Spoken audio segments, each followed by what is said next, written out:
안녕하세요. 오늘도 하나님의 말씀 함께 묵상하며 우리 주께서 베풀어 주시는 은혜 나누면 좋겠습니다. 오늘 우리가 함께 볼 말씀은 마태복음 13장 31절부터 33절까지의 말씀인데요. 우리가 잘 아는 겨자씨와 누룩의 비유입니다. 우리 주께서 어제 함께 살펴본 말씀처럼 네 가지 밭의 비유를 말씀해 주셨죠.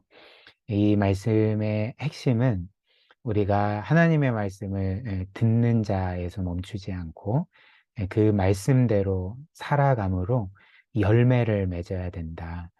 우리가 좋은 밭과 같은 그런 신앙생활을 해야 된다. 우리가 이렇게 또 주님의 말씀을 들었습니다. 그리고 이어서 주께서는 또 다른 비유의 말씀을 우리에게 주고 계시는데요. 우리 31절부터 33절 함께 보도록 하겠습니다. 예수께서 또 다른 비유를 들어서 그들에게 말씀하셨다. 하늘나라는 겨자씨와 같다. 어떤 사람이 그것을 가져다가 자기 밭에 심었다. 겨자씨는 어떤 씨보다 더 작은 것이지만 자라면 어떤 풀보다 더 커져서 나무가 된다.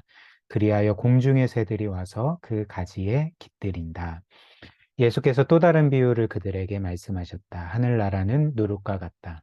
어떤 여자가 그것을 가져다가 가루 서말 속에 살짝 섞어 넣으니 마침내 온통 부풀어 올랐다. 우리가 본 말씀처럼 일단 이 예수님의 비유는 하나님 나라의 비유입니다. 즉, 우리 주께서는 하나님 나라를 겨자씨와 누룩에 비유해서 그 나라의 본질이 무엇인지, 그 나라가 어떤 것인지를 우리에게 알려주고 계신 것이죠.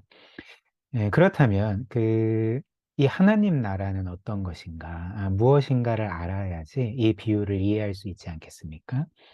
성경에서, 특별히 복음서에서 하나님 나라는 소위 우리가 죽으면 가는 그 하늘에 있는 천당만을 가리키지 않습니다. 물론 그것도 하나님 나라이지만, 그러나 신약 성경 복음서가 우리에게 알려주는 하나님 나라는 이제 더 포괄적인 개념이라는 거죠.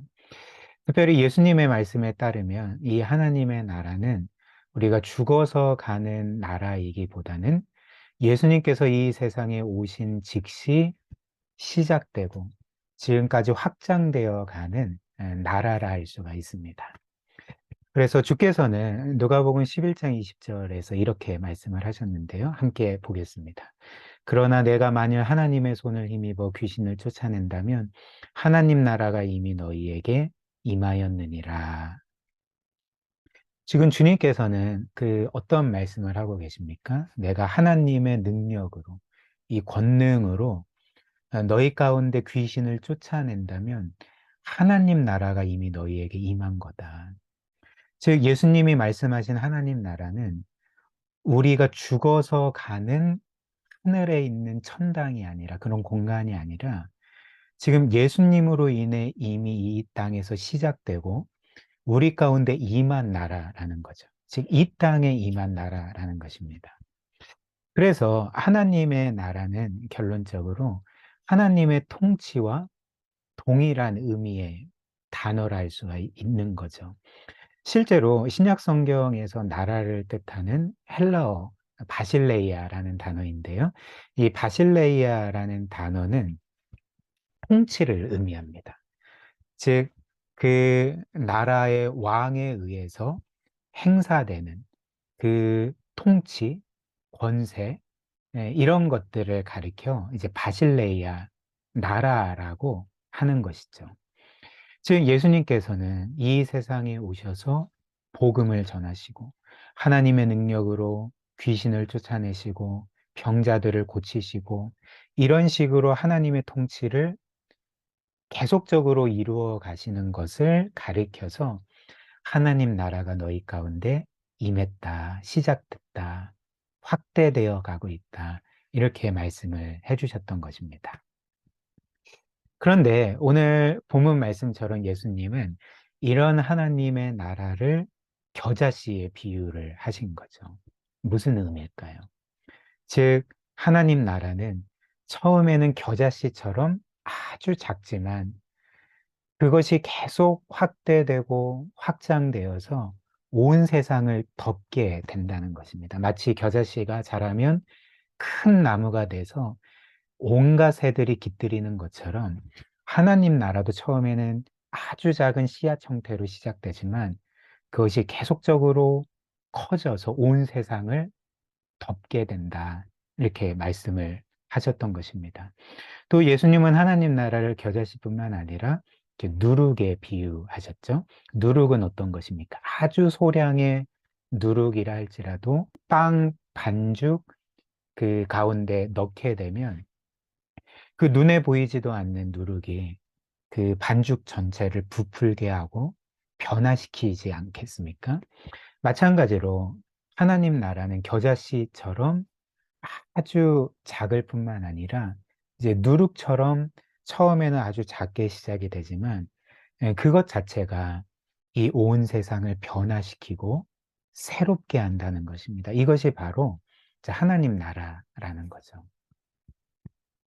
그리고 예수님의 말씀처럼 이렇게 하나님 나라가 처음에는 가장 작은 형태로 시작이 됐지만 계속적으로 확대되고 확장되고 이 세상을 변화시키고 새롭게 했다는 것은 우리가 역사를 통해서도 확인할 수 있는 바라는 거죠.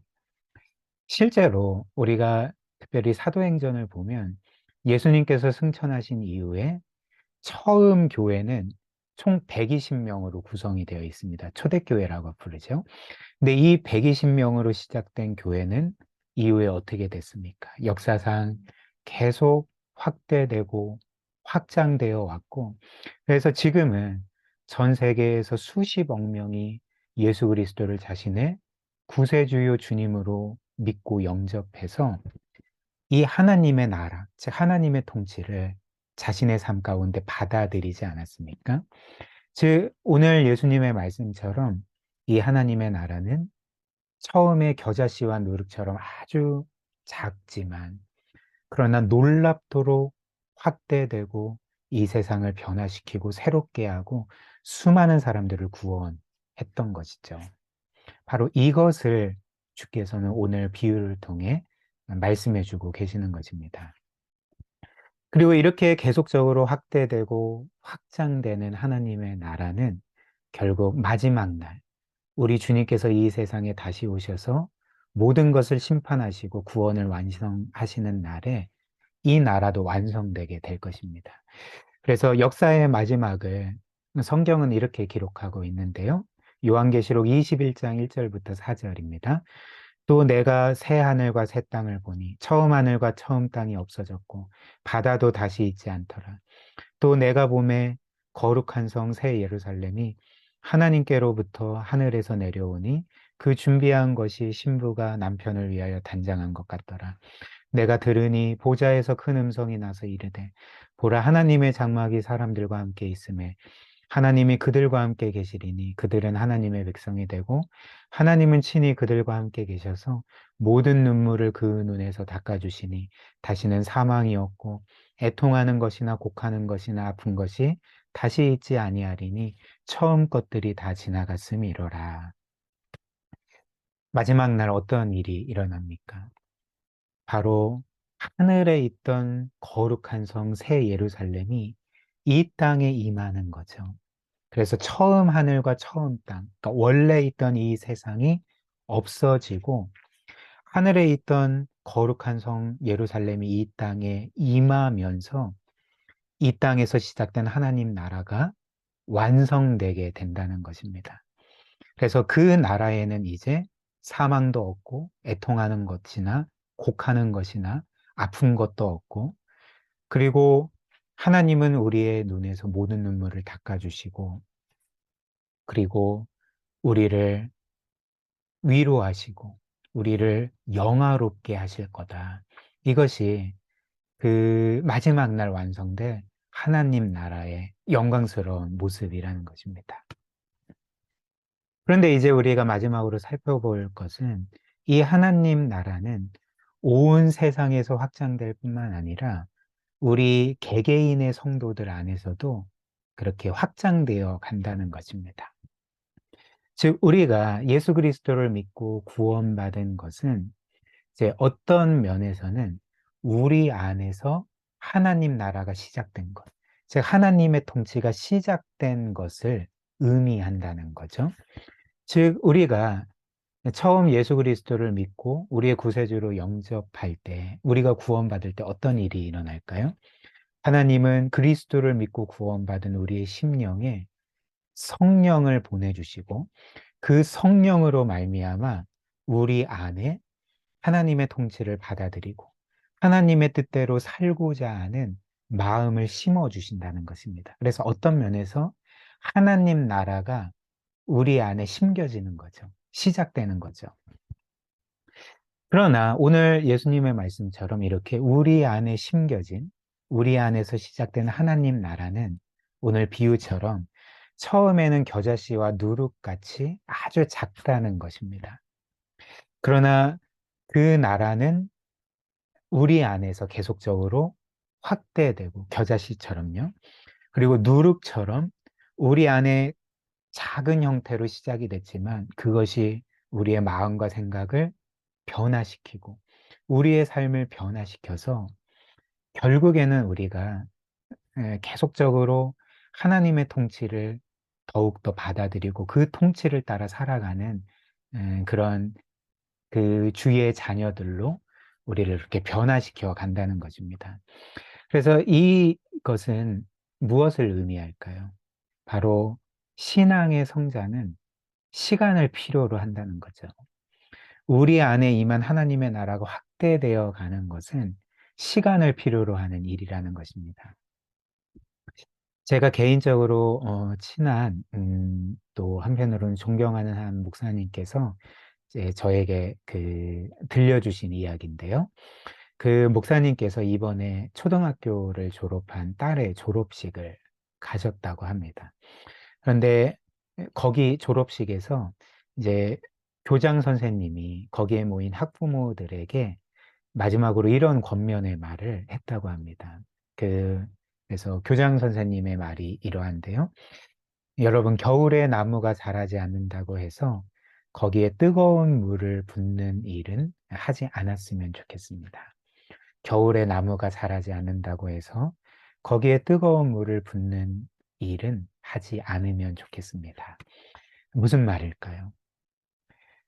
즉, 아이들은 시간이 지나면 자라게 되어 있으니까 조급해하지 말고 억지로 그 아이를 성장시키려고 하지 말고 시간을 갖고 기다려줘야 한다는 말이지 않겠습니까? 근데 신앙도 이와 같다는 거죠. 우리는 처음부터 완전한 상태로 신앙생활을 시작하는 것이 아닙니다. 우리 안에 시작되고 임한 하나님의 나라는 처음부터 완전한 형태가 아니라는 거죠. 우리의 신앙생활, 우리의 영적인 삶은 처음에는 불완전할 수밖에 없습니다. 그러나 오늘 말씀처럼 우리 안에 시작되고 임한 하나님의 나라는 겨자씨처럼 계속 확대되어 가는 거죠. 또 누룩처럼 우리를 조금씩 조금씩 변화시켜 간다는 거죠. 근데 여기에는 이 일이 단번에 이루어지는 것이 아니라 시간이 필요하다는 것입니다. 그래서 우리는 이런 성장의 과정, 영적인 성장의 과정을 거치면서 이제 점점 그리스도의 장성한 분량에 이르기까지 자라게 되는 거죠. 이게 신앙의 성장입니다. 그리고 우리 주님은 우리가 이처럼 처음부터 완전하지 않다는 것, 처음부터 그 온전한 상태가 아닌 불완전한 상태로 시작한다는 것. 그래서 평생을 거쳐서 영적인 성장 과정을 거친다는 것을 너무나도 잘 알고 계시다는 것입니다. 그래서 주님이 우리를 어떻게 대하실까요? 주님은 때로는 겨울에 자라지 않는 나무와 같은 우리에게 뜨거운 물을 붓지 않으시는 거죠. 오히려 우리 안에 시작된 하나님의 나라가 시간의 과정 가운데 계속 확대되어 가도록 우리의 영적인 그 삶이, 생명이 어찌됐든 계속적으로 조금 조금씩 성장하도록 끝없이 우리를 기다려 주시고, 우리를 가르치시고, 목양하시고 돌보시는 것이 바로 우리 주님이시라는 것입니다. 이 주님을 신뢰하며 영적인 성장이 더디다고 생각할 때, 혹은 영적인 성장이 없다라고 생각할 때, 주님은 여전히 우리 가운데 역사하고 계시고, 성령으로 우리 안에 심겨주신 하나님의 나라는 계속적으로 확대되어 갑니다. 그리고 우리를 변화시키죠. 이것을 믿고 신실하게 믿음의 길 걸어가시는 저와 여러분들이 되셨으면 좋겠습니다. 우리 함께 말씀 기억하며 기도할까요? 오늘 말씀처럼 신앙의 성장이 없다고 느껴질 때가 있죠. 그러나 주님은 우리를 기다려주시고 우리를 자라게 하십니다. 이 주님을, 이 하나님을 신뢰하며 신실하게 믿음의 길 걸어갈 수 있도록 함께 기도하고요. 또 하나님께서 이처럼 우리를 끝없이 기다려주시는 것처럼 우리도 다른 이들을 기다려줄 수 있는 사람들이 되도록 우리 말씀 기억하며 함께 기도하도록 하겠습니다.